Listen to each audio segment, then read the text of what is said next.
Bueno, Jason Orbegozo naiz, ederlanen inauen lan, departamento lehenengo pertsonalean, gero komertzialean, eta azkenian bukatu nagoan informatikan, oin aurre jubileutan hau, eta daramat 4 urte edo hemen lanian.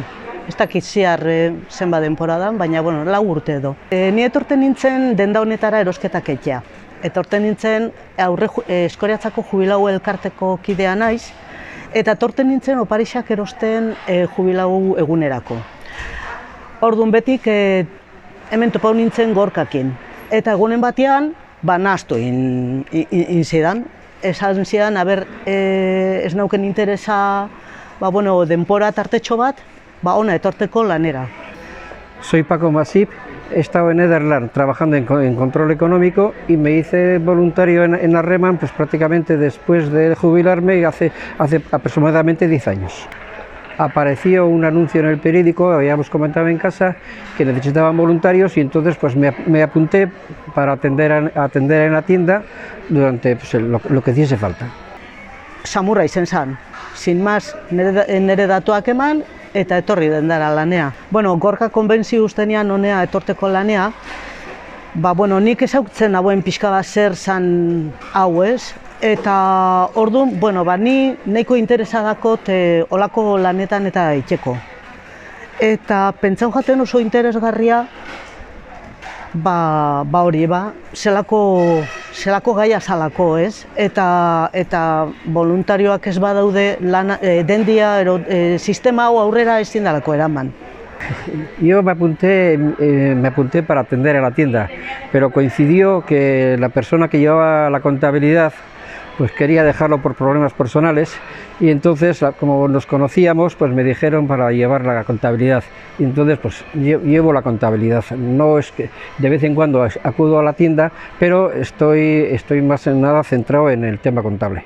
Es bastante llevadero, sí hay días claves que tienes que dedicarle más, pero lo demás no, lo demás es llevadero, vengo cuando quiero, hago lo que considero que tengo que hacer y nada más. Gu pentsatzen dut oso denpora gutxi eramaten dauela ona etortea, porque hien bi biderrero etorten gara.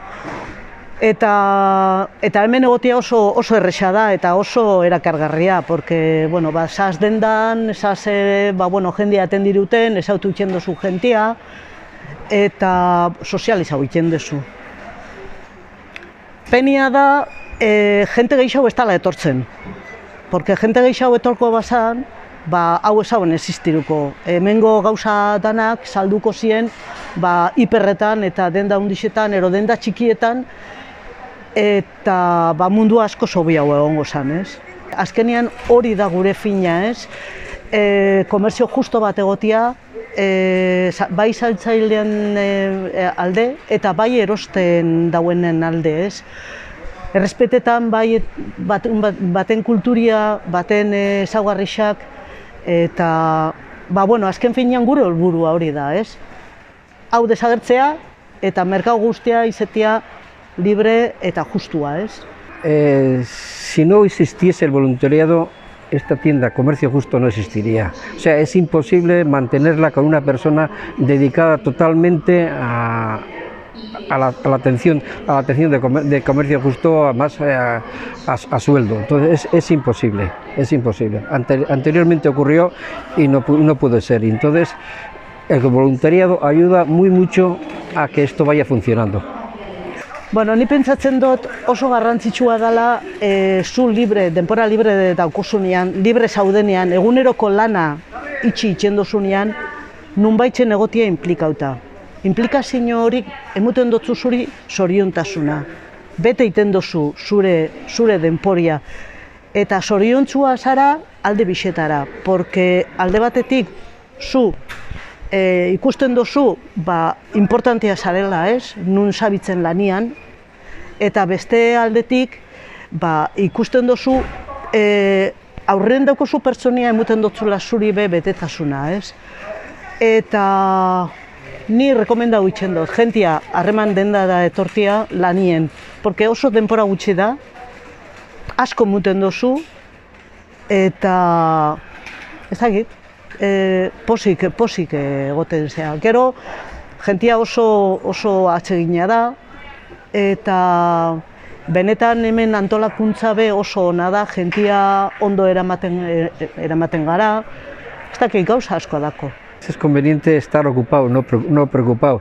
Entonces, es la satisfacción que te da para uno mismo, el poder ver que sirves, que puedes hacer algo, que además que conlleva o que puede conllevar el bienestar de otras personas, pues eso te da una satisfacción, por lo que considero que es conveniente y animo a la gente además a que si puede por lo menos que se apunte, que no es una carga muy pesada, o sea, prácticamente cada 15 días estar 3 horas no supone gran cosa de su tiempo, entonces es por eso que animo a la gente a que venga. Eta zenbat eta jende gehiago hemen egon lanean, zenbat jende gehiago hona etorri erosten, danondako askoz hobeto izango da.